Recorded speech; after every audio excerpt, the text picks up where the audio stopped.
کے ساتھ پیش کی جاتی ہیں۔ الحمدللہ رب العالمین والصلاة والسلام علی سید المرسلین، اما بعد فاعوذ باللہ من الشیطان الرجیم، بسم اللہ الرحمن الرحیم۔ الصلاة والسلام علیک یا رسول اللہ وعلی آلک واصحابک یا حبیب اللہ۔ الصلاة والسلام علیک یا نبی اللہ وعلی آلک واصحابک یا نور اللہ۔ سرکار مدینہ راحت قلب و سینہ صلی اللہ تعالی علیہ وآلہ وسلم کا فرمان عالی شان ہے، جس نے مجھ پر ایک مرتبہ درود پڑھا، اللہ عز و جل اس کے 10 درجات بلند فرماتا ہے، اسے 10 نیکیاں عطا فرماتا ہے اور اس کے 10 گناہ معاف فرما دیتا ہے۔ صلو علی الحبیب صلی اللہ تعالی علی محمد صلی اللہ علیہ وسلم۔ تفسیر قرآن بسلسلہ تراویح رمضان میں حاضر ہیں۔ 12ویں تراویح میں قرآن پاک کے جن رکوع کی تلاوت کی جاتی ہے اس کا مختصر خلاصہ عرض کیا جائے گا۔ پہلے رکوع میں اللہ عز و جل ارشاد فرماتا ہے، بسم اللہ الرحمن الرحیم، ان اللہ یأمر بالعدل والاحسان وایتاء ذی القربى وینہی عن الفحشاء والمنکر والبغی یعظکم لعلکم تذکرون۔ بے شک اللہ عدل اور احسان اور رشتہ داروں کو دینے کا حکم فرماتا ہے، اور بے حیائی اور ہر بری بات اور ظلم سے منع فرماتا ہے۔ وہ تمہیں نصیحت فرماتا ہے تاکہ تم نصیحت حاصل کرو۔ یہ آیت مبارکہ قرآن پاک کی جامع ترین آیات میں شمار کی جاتی ہے، جس میں اللہ تبارک و تعالی نے وہ امور بیان فرما دیے جو کرنے ہیں اور وہ بھی بیان فرما دیے جو نہیں کرنے۔ عدل کرو، احسان کرو اور رشتہ داروں کو دو، اور منع فرمایا بے حیائی، بری بات اور ظلم و زیادتی سے۔ اس کے بعد اس سے اگلی آیت میں اللہ تعالیٰ نے عہد پورا کرنے کا ارشاد فرمایا کہ عہد پورا کیا کرو، لیکن اس کے ساتھ یہ ارشاد فرمایا اس کے بعد اگلی آیات میں کہ وَلَا تَتَّخِذُوا أَيْمَانَكُمْ دَخَلًا بَيْنَكُمْ، اور تم اپنی قسموں کو اپنے درمیان دھوکے اور فساد کا ذریعہ نہ بناؤ۔ اس کی متعدد تفاسیر ہیں، صحیح جو اس کی جامع اور اصح تفسیر ہے اس کے مطابق اس کے مفہوم میں یہ داخل ہے کہ یہ نہ ہو کہ قسمیں غلط بات پر کھاؤ، کہ تم نے قسم کھا لی کہ جیسے کسی سے کلام نہیں کروں گا، تو اس قسم کو پورا نہ کرو۔ کوئی ایسی قسم کھا لی کہ جس میں گناہ پر قسم کھائی گئی کہ گناہ کروں گا، تو ایسی قسم کو پورا نہ کرو۔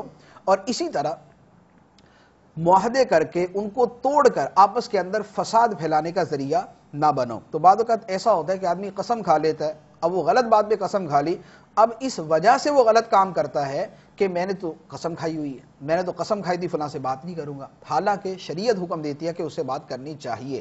جیسے ذی رحم محرم ہیں یا اور اس طرح کی صورتیں ہیں کہ جن سے کلام بند کرنا شریعت نے منع قرار دیا ہے، تو وہاں پر ایسی قسم کھانا کہ میں کلام نہیں کروں گا، اس کو پورا نہیں کیا جائے گا، بلکہ اس قسم کو توڑا جائے گا اور اس قسم کا کفارہ ادا کیا جائے گا اور حکم شرعی پر عمل کیا جائے گا۔ اس کے بعد اللہ تبارک و تعالی نے دنیا اور آخرت کی حقیقت بڑے پیارے انداز میں ارشاد فرمائی، اور جو بندوں کے پاس ہے اور جو خدا کے پاس ہے اللہ تعالی نے اس کا بیان کیا۔ ارشاد فرمایا، ما عندکم ینفد وما عند اللہ باق، جو تمہارے پاس ہے وہ ختم ہو جائے گا، اے لوگو جو تمہارے پاس ہے وہ ختم ہو جائے گا، وما عند اللہ باق، اور جو اللہ کے پاس ہے وہ باقی رہنے والا ہے۔ آخرت یہ باقی رہنے والی اور دنیا یہ ختم ہونے والی، فنا ہونے والی ہے۔ اس کے بعد اللہ تعالیٰ نے عمل صالح اور ایمان کے بارے میں بڑی پیاری بات ارشاد فرمائی۔ ارشاد فرمایا، من عمل صالحا من ذکر او انثى وهو مؤمن فلنحيينه حیاتا طیبہ ولنجزینہم اجرہم باحسن ما كانوا يعملون۔ جو مرد یا عورت نیک عمل کرے اور وہ مسلمان ہو تو ہم ضرور اسے پاکیزہ زندگی دیں گے، اور ہم ضرور انہیں ان کے بہترین کاموں کے بدلے میں ان کا اجر دیں گے۔ جو مرد ہو یا عورت نیک عمل کرے اور مسلمان ہو، ہم اسے ضرور پاکیزہ زندگی عطا فرمائیں گے، آخرت کی پاکیزہ زندگی، اور دنیا کے اندر بھی اللہ تبارک و تعالی ایسوں کو اچھی زندگی عطا فرماتا ہے۔ اس کے بعد دوسرے رکوع کی پہلی آیت میں ناسخ و منسوخ کا تذکرہ کیا کہ ہم ایک آیت کی جگہ دوسری آیت بدل دیتے ہیں۔ دوسری اسی رکوع کے اندر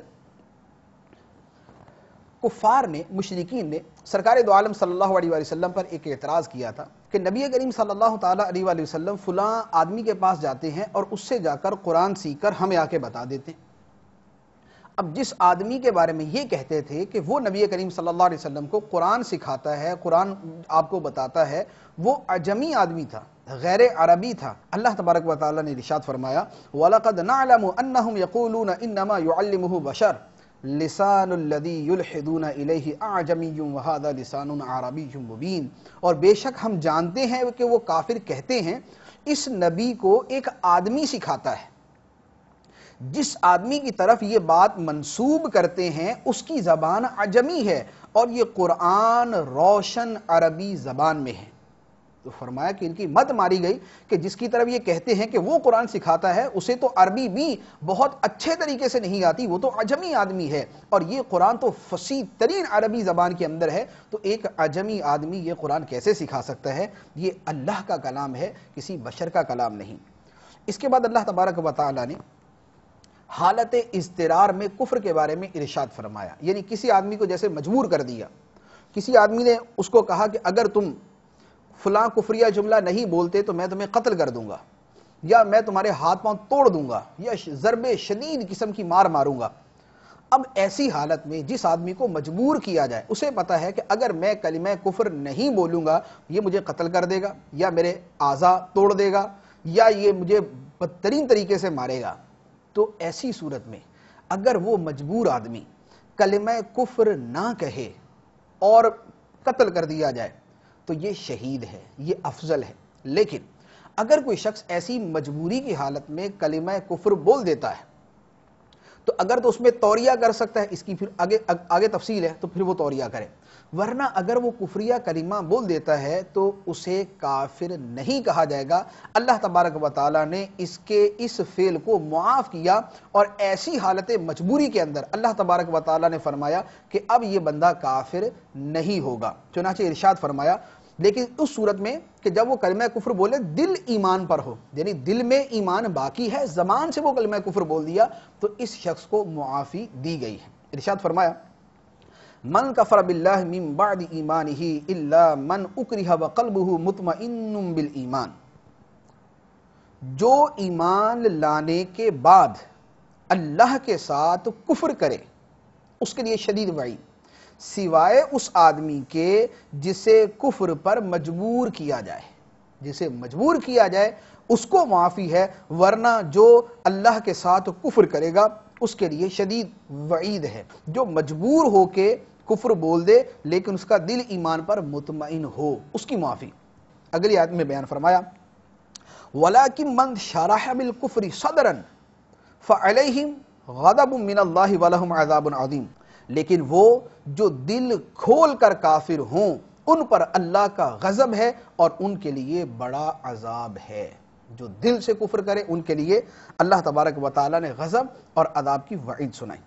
اس کے بعد تیسرے رکوع کے اندر اللہ تبارک و تعالیٰ نے حرام چیزوں کا بیان کیا کہ تمہارے اوپر مردار اور خون اور خنزیر کا گوشت اور غیر اللہ کے نام پہ ذبح کیے جانے والے جانور یہ حرام کر دیے، ہاں حالت اضطرار ہے تو کھا سکتے ہو۔ اب اس کے بعد فرمایا کہ جو اللہ نے حرام کر دیے انہیں حرام سمجھو، جو اللہ نے حلال کر دیے انہیں حلال سمجھو، اپنی طرف سے کسی شے کے بارے میں یہ نہ کہو بغیر دلیل کے کہ یہ حلال ہے یہ حرام ہے۔ ارشاد فرمایا وَلَا تَقُولُوا لِمَا تَصِفُ أَلْسِنَتُكُمُ الْكَذِبَ هَذَا حَلَالٌ وَهَذَا حَرَامٌ، اور کیونکہ تمہاری زبانیں جھوٹ بولتی ہیں اس لیے مختلف چیزوں کو اپنی مرضی سے نہ کہو، ہادہ حلال و ہادہ حرام، یہ حلال ہے اور یہ حرام ہے، اپنی مرضی سے نہ کہو۔ اگر ایسا کہو گے تو یہ کیا ہوگا؟ لِتَفْتَرُوا عَلَى اللَّهِ الْكَذِبَ إِنَّ الَّذِينَ يَفْتَرُونَ عَلَى اللَّهِ الْكَذِبَ لَا يُفْلِحُونَ، یہ نہ کہو تاکہ اس طرح تم اللہ پر جھوٹ باندھو، بے شک جو اللہ پر جھوٹ باندھتے ہیں وہ کامیاب نہ ہوں گے۔ تو اپنی مرضی سے کسی شے کو حرام قرار دینا اس کی اجازت نہیں۔ حلال بھی اپنی مرضی سے نہیں کہہ سکتے، دلیل شرعی کے ساتھ کہہ سکتے، اور دلیل شرعی کیا ہے کہ جس شے کو اللہ نے حرام قرار نہیں دیا، شریعت نے حرام قرار نہیں دیا، وہ حلال ہے، یہ دلیل شرعی۔ تو اب اپنی مرضی سے یہ کہنا کہ یہ کھانا حرام ہو گیا، اس پہ جو ہے وہ کسی ولی کا نام آ گیا، یہ حرام ہو گیا، تو یہ اپنی مرضی سے جو حرام کہنے کی صورتیں ہیں، اللہ تعالیٰ نے فرمایا کہ یہ خدا پر بہتان باندھنے کے مترادف ہیں۔ اللہ تعالیٰ جو اس طرح کی حرکتیں کرتے ہیں انہیں بچنے کی توفیق عطا فرمائے۔ اس کے بعد چوتھے رکوع میں اللہ تعالیٰ نے ابراہیم علیہ السلام کی شان بیان فرمائی۔ فرمایا بے شک ابراہیم تمام اچھی خصلتوں کے مالک، ایک پیشوا، اللہ کے فرما بردار اور ہر باطل سے جدا تھے اور وہ مشرک نہ تھے، اللہ کے احسانات پر شکر کرنے والے تھے۔ اللہ نے اسے چن لیا اور اسے سیدھے راستے کی طرف ہدایت دی، اور ہم نے ابراہیم کو دنیا میں بھلائی دی، اور بے شک ابراہیم آخرت میں قرب والے بندوں میں سے ہوگا۔ یہ حضرت ابراہیم علیہ السلام کی شان اللہ تبارک و تعالیٰ نے بیان فرمائی، اور ساتھ ہی فرمایا کہ اب یہ جو محمد مصطفیٰ صلی اللہ علیہ وسلم دین لے کر آئے ہیں یہ دین ابراہیمی ہیں، تو جب دین ابراہیمی اور ابراہیم علیہ السلام کی یہ شان ہے تو تم ان کی پیروی کرو تاکہ ان کے ذریعے ملت ابراہیمی کی پیروی کر سکو۔ اس کے بعد اللہ تبارک و تعالیٰ نے دعوت الی الحق، تبلیغ دین اور نیکی کی دعوت کا ایک بڑا پیارا اصول بیان کیا۔ ارشاد فرمایا ادعو الى سبیل ربک بالحکمت والموعظۃ الحسنہ وجادلہم باللتی ہی احسن ان ربک هو اعلم بمن ضل عن سبیلہ وهو اعلم بالمہتدین۔ اپنے رب کے راستے کی طرف حکمت اور اچھی نصیحت کے ساتھ بلاؤ اور ان سے اس طریقے سے بحث کرو جو سب سے اچھا ہو۔ نیکی کی دعوت، تبلیغ دین میں حکمت اور اچھی نصیحت کو پیش نظر رکھنا چاہیے۔ ایسی بے حکمتی کے ساتھ تبلیغ نہ کی جائے کہ جس کو تبلیغ کی جائے الٹا وہ دین سے دور ہو جائے۔ تو نیکی کی دعوت دی جائے تو حکمت کے ساتھ اور اچھی نصیحت کے ساتھ، اور اگر کبھی بحث مباحثے کی حاجت پڑے تو جو سب سے اچھا طریقہ ہو وہ اختیار کیا جائے۔ محض الزام تراشی، چیخنا چلانا، لڑائی جھگڑا، مار کٹائی یہ تبلیغ دین کا طریقہ نہیں ہے۔ حکمت اور موعظہ حسنہ، اچھی نصیحت، یہ نیکی کی دعوت دینے کا طریقہ ہے۔ اس کے بعد اللہ تعالیٰ نے صبر کی فضیلت بیان فرمائی۔ ارشاد فرمایا کہ اے محبوب تم صبر کرو اور تمہارا صبر اللہ ہی کی توفیق سے ہے۔ پھر اس کے بعد ارشاد فرمایا بے شک اللہ ان لوگوں کے ساتھ ہے جو اللہ سے ڈرتے ہیں اور وہ جو نیکیاں کرنے والے ہیں۔ ان اللہ مع الذین اتقوا والذین هم محسنون، بے شک اللہ ان لوگوں کے ساتھ ہے جو ڈرتے ہیں اور وہ جو نیکیاں کرنے والے ہیں۔ فساق و فجار کے ساتھ نہیں، اللہ کی جو خاص رحمت اور خاص رضا ہے وہ ان کے ساتھ ہے جو تقوی اختیار کرنے والے، جو پرہیزگار ہیں اور جو نیکیاں کرنے والے۔ اس کے بعد 15واں پارہ شروع ہوتا ہے، بنی اسرائیل شروع ہوتی ہے۔ اس کی پہلی آیت میں مشہور آیت مبارکہ سرکار دو عالم صلی اللہ علیہ وآلہ وسلم کی معراج شریف کے بارے میں ہے۔ پاک ہے وہ ذات جس نے اپنے خاص بندے کو رات کے کچھ حصے میں مسجد حرام سے مسجد اقصی تک سیر کرائی، جس کے ارد گرد ہم نے برکتیں رکھی ہیں تاکہ ہم اس بندے کو اپنی عظیم نشانیاں دکھائیں، بے شک وہی سننے والا دیکھنے والا ہے۔ معراج کا واقعہ ہے، اس کی تفصیل علماء کرام بیان فرماتے رہتے ہیں۔ اس کے بعد اس رکوع میں حضرت موسیٰ علیہ السلام اور حضرت نوح علیہ السلام کا تذکرہ فرمایا۔ موسیٰ علیہ السلام کا فرمایا کہ ہم نے انہیں کتاب دی اور انہیں بنی اسرائیل کے لیے ہدایت بنایا، اور حضرت نوح علیہ السلام کے بارے میں فرمایا انہو کان عبدا شکورا، بے شک نوح علیہ السلام بڑے شکر ادا کرنے والے بندے تھے، اللہ تعالیٰ کا بڑا شکر ادا کرتے تھے۔ مفسرین نے لکھا ہے کہ وہ کھانے سے پہلے، کھانے کے بعد، لباس پہنتے ہوئے، یعنی جو نعمت استعمال کرتے اس پر اللہ تعالیٰ کا شکر کرتے، الحمدللہ کہتے، اس لیے اللہ تعالیٰ نے فرمایا کہ بڑے شکر گزار بندے تھے۔ اس کے بعد بنی اسرائیل کے ماضی کو بیان کیا کہ یہ بار بار فساد کرتے تھے اور بار بار مار کھاتے تھے، بار بار اللہ کا عذاب آتا تھا ان پر۔ اس کے بعد فرمایا کہ یہ قرآن ہدایت دیتا ہے اس راستے کی جو سب سے سیدھا ہے اور مومنین کو بشارت دیتا ہے۔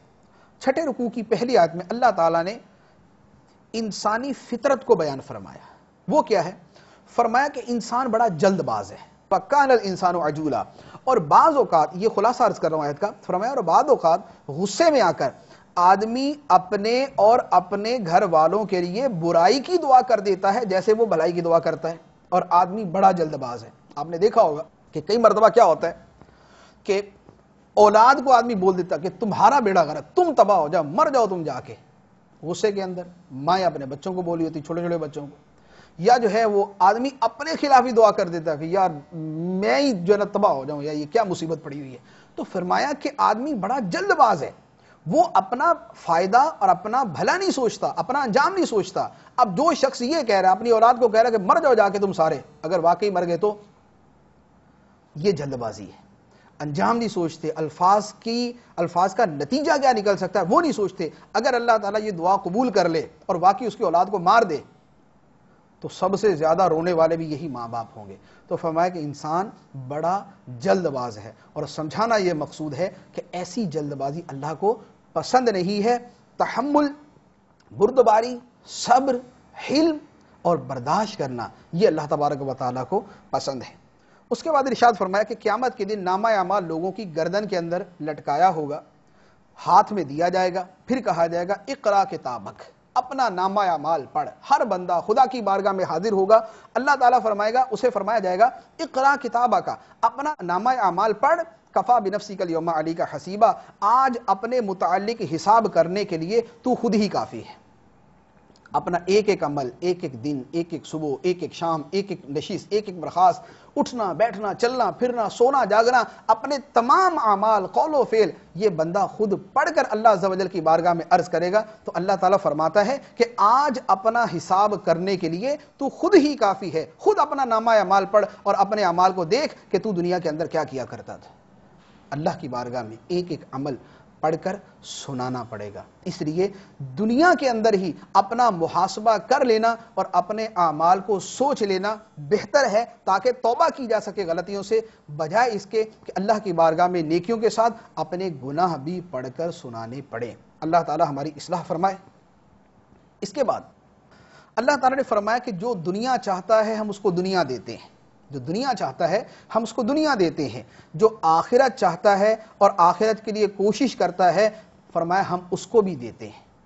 ایک دنیا کا طلبگار، ایک آخرت کا طلبگار. فرمایا کُلًّا نُمِدُّ ہَؤُلَاءِ وَہَؤُلَاءِ مِنْ عَطَاءِ رَبِّكَ، فرمایا کہ ہم آپ کے رب کی عطا سے ان کو اور ان کو سب کی مدد کرتے ہیں. ان کی جو دنیا کے طلبگار اور ان کی جو آخرت کے طلبگار، فرمایا ہم سب کی مدد کرتے ہیں. وَمَا كَانَ عَطَاءُ رَبِّكَ مَحْظُورًا، اور تمہارے رب کی عطا پر کوئی روک نہیں، کوئی پکڑ نہیں، کوئی اللہ کی عطا کو روک نہیں سکتا.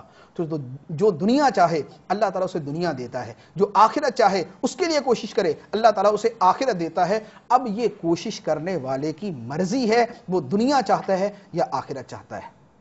اللہ کے پاس ہر شے کے خزانے، آخرت کے طلبگار کو دنیا بھی ملے گی، آخرت بھی ملے گی. اور جو آخرت کو بھلا کر صرف دنیا مانگے گا اللہ تعالیٰ دنیا دے دے گا، لیکن وہ بندہ آخرت سے محروم ہو جائے گا. اللہ تعالیٰ ہمیں ان اپنے بندوں میں شامل فرمائے جنہیں اللہ تعالیٰ دنیا آخرت دونوں جہاں کی نعمتیں عطا فرماتا ہے. 7ویں رکوع کی پہلی آیت میں اللہ تعالیٰ نے والدین کے ساتھ حسن سلوک کا فرمایا. فرمایا تمہارے رب نے حکم فرمایا کہ اس کے سوا کسی کی عبادت نہ کرو اور ماں باپ کے ساتھ اچھا سلوک کرو. اگر تیرے سامنے ان میں سے کوئی ایک یا دونوں بڑھاپے کو پہنچ جائیں تو ان سے اف نہ کہنا اور انہیں نہ جھڑکنا، اور ان سے خوبصورت نرم بات کہنا، اور ان کے لیے نرم دلی سے عاجزی کا بازو جھکا کر رکھ اور دعا کر کہ اے میرے رب تو ان دونوں پہ رحم فرما جیسا ان دونوں نے مجھے بچپن میں پالا تھا. یہ والدین کے بارے میں اتنی جامع اور اتنی خوبصورت نصیحت ہے کہ اللہ تبارک و تعالیٰ نے پہلے اپنی عبادت اور توحید کا بیان کیا. عبادت اور توحید کے بعد جو حکم سب سے پہلے ارشاد فرمایا وہ فرمایا کہ اپنے والدین کے ساتھ حسن سلوک کرو. اور خاص طور پہ جب وہ بوڑھے ہو جائیں، مزاج میں چڑچڑا پن آ جاتا ہے، مزاج میں تیزی آ جاتی ہے، برداشت کی قوت ختم ہو جاتی ہے، فرمایا کہ جب وہ دونوں یا دونوں میں سے کوئی ایک بڑھاپے کی عمر کو پہنچ جائے تو فرمایا کہ اس وقت ان سے اف نہ کہنا. کوئی بات ان کی تکلیف دہ ہو، دکھ پہنچائے، پریشانی کا باعث بنے تو یہ نہ کوئی کہ یہ کیا کر دیا آپ نے، نہیں، اس طرح نہیں. اف بھی نہیں کہنے کی اجازت کہ اف یار بس کیا آپ نے جو ہے نا پریشان کر کے رکھا ہوا ہے، ایسا جملہ کہنے کی بھی اجازت نہیں اور حرام ہے. ولا تنہرہما، اور انہیں جھڑکنا نہیں اور ان سے خوبصورت نرم بات کہنا، ان کے لیے نرم دلی سے عاجزی کا بازو بچھا کر رکھنا. وہ نہیں کہ دوسرے ملکوں کی طرح کہ جہاں پر بوڑھے ماں باپ کو اٹھا کر اولڈ ہومز اور اولڈ ہاؤسز کے اندر ڈال دیا جاتا ہے اور برسوں گزر جاتے ہیں، ماں باپ کو دیکھنے کوئی نہیں جاتا، ان کا حال پوچھنے کوئی نہیں جاتا، وہ بیچارے اپنی ماضی کی یادیں، اپنی اولاد کو یاد کر کے رو رہے ہوتے ہیں۔ دین اسلام کی یہ تعلیم نہیں، دین اسلام کے اندر ہے کہ ماں باپ کی جس قدر خدمت ہو سکے اتنی ہی خدمت کرنے کا حکم ہے۔ اللہ تعالی ہماری اصلاح فرمائے، ہمیں اس کی توفیق عطا فرمائے۔ اس کے بعد متعدد احکام اس آیت کے اندر ارشاد فرما گئے۔ راہ خدا میں خرچ کرنا، لیکن اتنا خرچ نہ کیا جائے کہ خود بعد میں پریشان ہو جائیں، کہ اپنی جیب میں پیسہ نہ رہے اور خود دوسرے سے مانگنے نکل جائیں۔ فرمایا اتنا بھی خرچ نہ کرو، لیکن راہ خدا میں خرچ کرو۔ اس کے بعد 8ویں رکوع کے اندر بھی بڑے اہم احکام فرمائے۔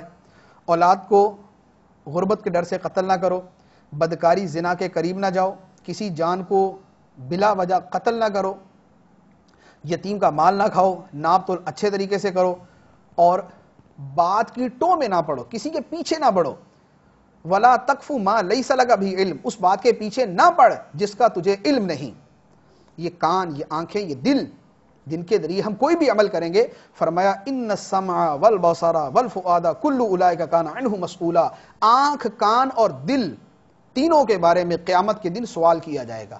آنکھ کے بارے میں سوال، کہاں کیا دیکھا، کان کے بارے میں سوال، کیا سنا، دل کے بارے میں سوال، کیا عقیدے رکھے، اور لوگوں کے بارے میں کیا نیت تھی، کیا ان کے بارے میں سوچتے تھے۔ پھر فرمایا زمین میں اتراتے ہوئے نہ چل، بے شک تو ہرگز زمین کو پھاڑ نہیں سکتا اور پہاڑوں کی بلندی کو نہیں پہنچ سکتا۔ کوئی آدمی اکڑ جائے تو پہاڑ کے برابر تھوڑی ہو جائے گا، یا اکڑ کے چلے تو زمین تھوڑی پھاڑ دے گا۔ تو فرمایا کہ زمین میں اتراتے ہوئے نہ چل۔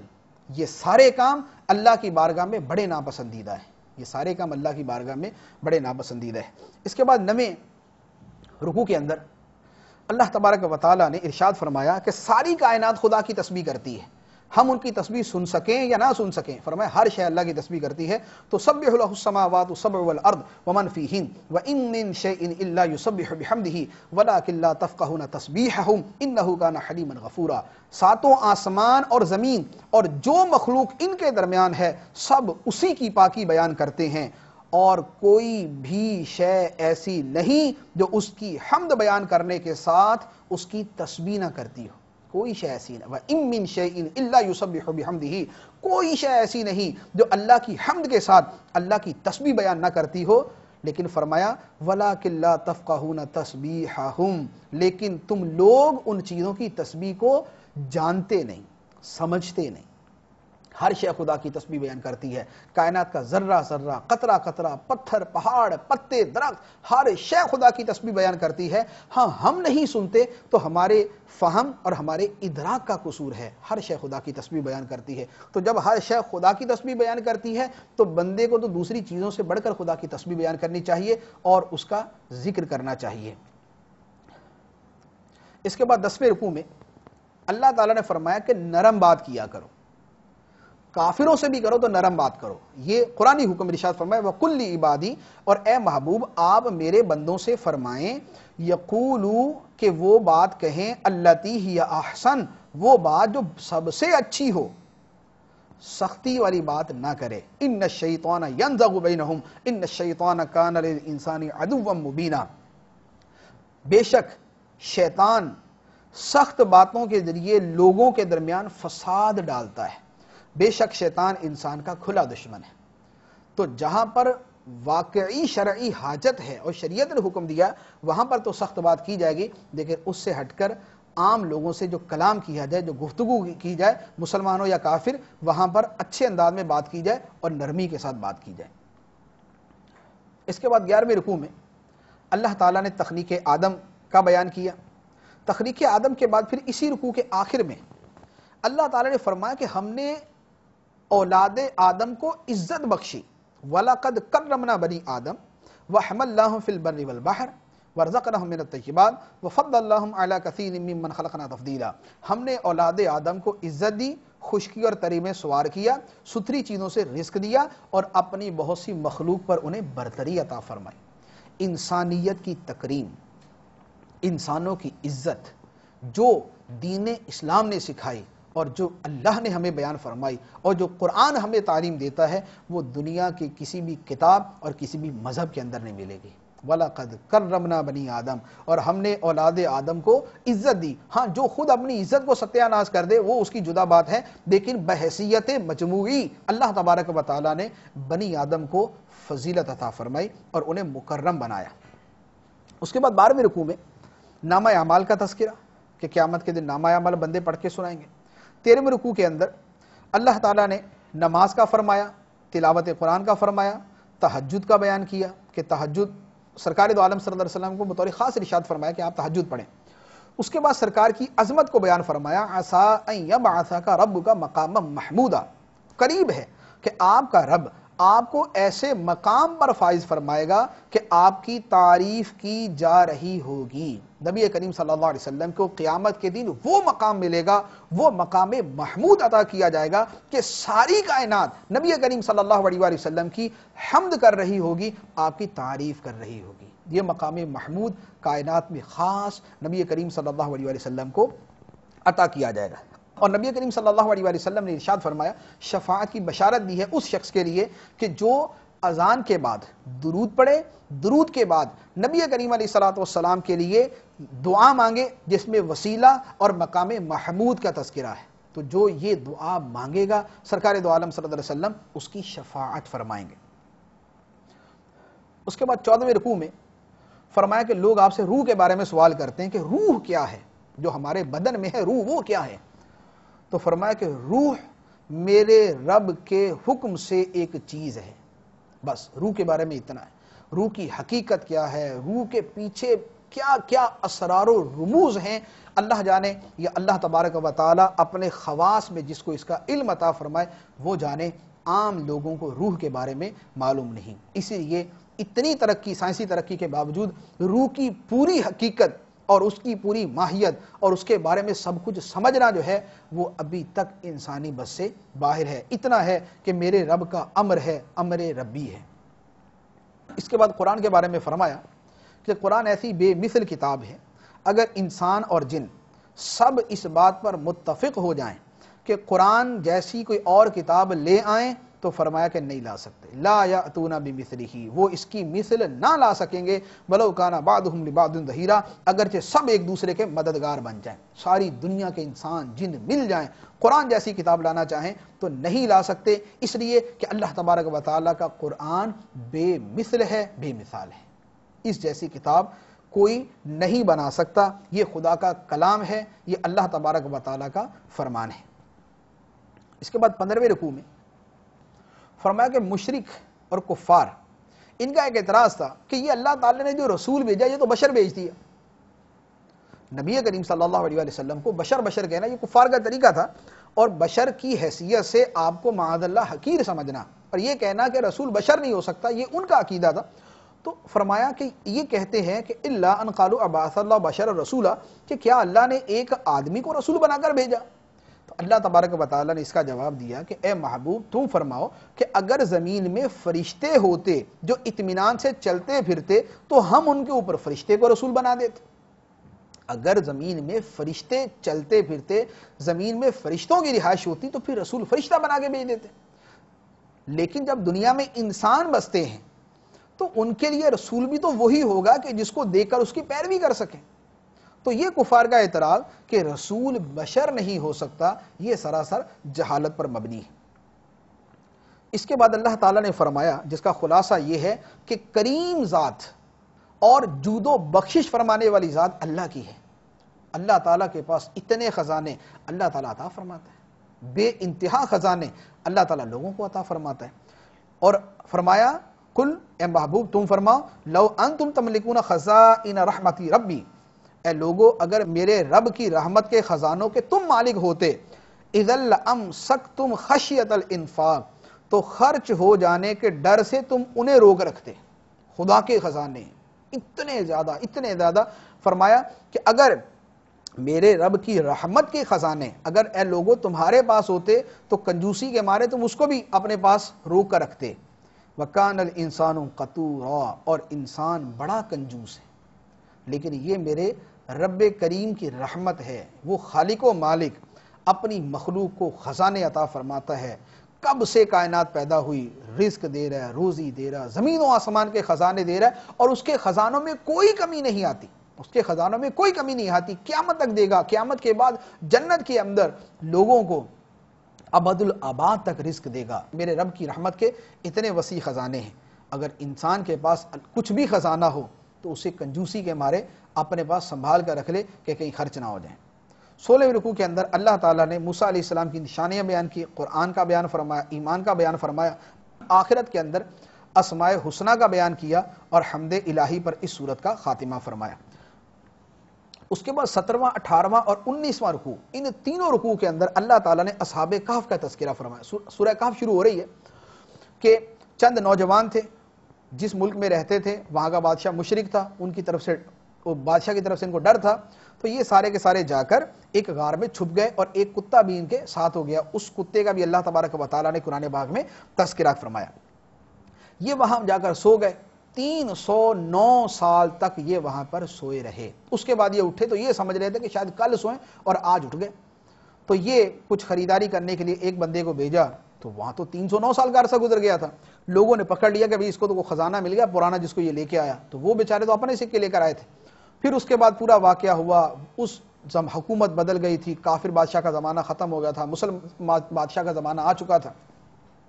اس مسلمان بادشاہ کے پاس لے جایا گیا، وہ مسلمان بادشاہ غار کے پاس آیا، تو پھر یہ سارا واقعہ جو ہے وہ یوں پیش آیا۔ تو اللہ تبارک و تعالیٰ نے فرمایا کہ یہ اصحاب کہف کا واقعہ یہ بڑا اللہ تعالیٰ کے عجائبات میں سے ہے، اللہ کے عجائبات میں سے واقعہ ہے کہ 309 سال تک سونے کے بعد اللہ تبارک و تعالیٰ دوبارہ ان کو اٹھائے، وہ صحیح سلامت ہو، نوجوان سوئے تھے، 300 سے زیادہ سال کے بعد اٹھے، پھر بھی نوجوان تھے، زندہ بھی تھے، بغیر کھانے پینے کے، اللہ تعالیٰ ان کو رزق اپنی طرف سے عطا فرما رہا تھا، تو یہ خدا کے عجائبات میں سے ہے۔ اس کے بعد 20ویں رکوع میں اللہ تعالیٰ نے فرمایا کہ ہرگز کسی چیز کے متعلق نہ کہنا کہ میں یہ کل کرنے والا ہوں، مگر ساتھ ہی یہ بھی کہا کرو کہ اللہ چاہے، یعنی جب کوئی کام کرنا ہو اور یہ کہو کہ میں کل کروں گا تو ساتھ کہو کہ انشاءاللہ میں کل کروں گا، انشاءاللہ اگر اللہ چاہے تو میں کل کروں گا، بغیر انشاءاللہ کے نہ کہا کرو کہ میں کل یہ کام کروں گا۔ تو یہ مسلمانوں کو تعلیم ہے، ابتداء سرکار دو عالم صلی اللہ علیہ وسلم کو ہے، اور سرکار علیہ السلام کے ذریعے یہ ہمیں تعلیم دی گئی۔ اس کے بعد صحابہ کی شان، سرکار دو عالم صلی اللہ علیہ وسلم کو فرمایا گیا کہ آپ اپنے آپ کو ان لوگوں کے ساتھ مانوس رکھیں جو صبح و شام اپنے رب کو پکارتے ہیں اپنے رب کی رضا چاہتے ہوئے، اور اے سننے والے اور اے محبوب تم اپنی آنکھیں ان سے نہ ہٹاؤ۔ پھر لوگوں کو مخاطب کر کے لوگوں کے اعتبار سے کلام ہے کہ تم دنیا کی زینت چاہتے ہو، تو یہ دنیا کی زینت چاہنے کی اجازت نہیں۔ پھر فرمایا وَلَا تُطِعْ مَنْ أَغْفَلْنَا قَلْبَهُ عَنْ ذِكْرِنَا، کہ اے سننے والے اس آدمی کی پیروی نہ کر جس کا دل ہم نے اپنے ذکر سے غافل کر دیا ہے، اس کی پیروی نہ کر جس کا دل غافل ہے، اس کی پیروی کر جس کا دل خدا کی یاد سے معمور ہے۔ اس کے بعد 21ویں رکوع کے اندر منکر قیامت، جو قیامت کے دن اٹھنے کے منکر ہیں، ان کی تفہیم فرمائی گئی۔ 22ویں رکوع کے اندر اللہ تعالیٰ نے دنیا کی حقیقت کے بارے میں بڑے پیارے انداز میں ارشاد فرمایا المال والبنون زینت الحیات الدنیا، مال اور بیٹے دنیا کی زندگی کی رونق ہے، مال اور بیٹے دنیا کی زندگی کی رونق ہے، والباقیات الصالحات خیر عند ربک ثوابا وخیر عملا، اور باقی رہنے والی اچھی باتیں تیرے رب کے نزدیک ثواب کے اعتبار سے زیادہ بہتر اور امید کے اعتبار سے زیادہ اچھی۔ تو مال اور بیٹے دنیا کی زینت ہے، ان میں پڑھ کے خدا کو نہ بھلاؤ، دنیا کی زینت میں پڑھ کے خدا کو نہ بھلاؤ، اچھی باتیں اللہ کی بارگاہ میں بہتر ہیں ثواب کے اعتبار سے اور باقی رہنے کے اعتبار سے۔ اس کے بعد نامہ اعمال کے بارے میں فرمایا کہ قیامت کے دن جب نامہ اعمال رکھا جائے گا، مجرم اس کو ڈرتے ہوئے جھانکیں گے، ڈرتے ہوئے، اور کہیں گے کہ ہائے افسوس، اس نامہ اعمال کو کیا ہے، نہ اس نے کوئی چھوٹی بات چھوڑی نہ بڑی بات چھوڑی مگر سب کو جمع کر دیا، اور وہ جو کچھ مجرموں نے کیا ہوگا اپنے سامنے حاضر پائیں گے، اور تیرا رب کسی پہ ظلم نہیں کرتا۔ قیامت کے دن جس کو سزا ہوگی، جس کو عذاب ہوگا، تو یہ اس کے اعمال کی وجہ سے قیامت کے دن ہر عمل بندہ اپنے سامنے پائے گا۔ 23ویں رکوع کے شروع میں اللہ تعالیٰ نے تخلیق آدم کی طرف اشارہ فرمایا۔ 24ویں رکوع کے اندر اللہ تبارک و تعالیٰ نے فرمایا وَرَبُّكَ الْغَفُورُ ذُو الرَّحْمَةِ، تمہارا رب بڑا بخشنے والا رحمت والا ہے، تمہارا رب بڑا بخشنے والا رحمت والا ہے۔ اگر وہ لوگوں کو ان کے اعمال کی بنا پر پکڑ لیتا تو جلد دنیا میں ان پر عذاب بھیج دیتا۔ لیکن اللہ تعالیٰ دنیا میں عذاب یوں عذاب عام جو ہے وہ نہیں بھیجتا، بلکہ ان کے لیے ایک وعدے کا وقت ہے قیامت کہ جس کے سامنے کوئی پناہ نہ پائیں گے۔ اگر دنیا میں خدا لوگوں کو ان کے گناہوں کی وجہ سے پکڑ لے تو دنیا سے انسان ختم ہو جائے، لیکن اللہ تعالیٰ کریم ہے، مہلت دیتا ہے، مہلت دیتا ہے، مہلت دیتا ہے، بار بار بندے کو تنبیہ فرماتا ہے، سمجھ جاؤ سمجھ جاؤ سمجھ جاؤ۔ موت تک انسان کو مہلت دی گئی کہ موت تک سدھر سکتا ہے، سنبھل سکتا ہے۔ ہاں جو مرنے تک نہ سمجھا تو پھر قیامت کا دن موجود ہے، اس دن لوگوں کے اعمال کا حساب ہوگا۔ اس کے بعد 2 رکوع باقی ہیں جس میں اللہ تبارک و تعالی نے حضرت موسیٰ علیہ السلام اور حضرت خضر علیہ السلام کا واقعہ بیان کیا، لیکن چونکہ اس کا اگلے دن کی تراویح کے ساتھ تعلق ہے تو یہ انشاءاللہ کل ہم بیان کریں گے۔ اللہ تبارک و تعالی ہمیں قرآن سمجھنے، قرآن کے احکام پر عمل کرنے کی توفیق عطا فرمائے، آمین بجاہ النبی الامین صلی اللہ تعالی علیہ وسلم۔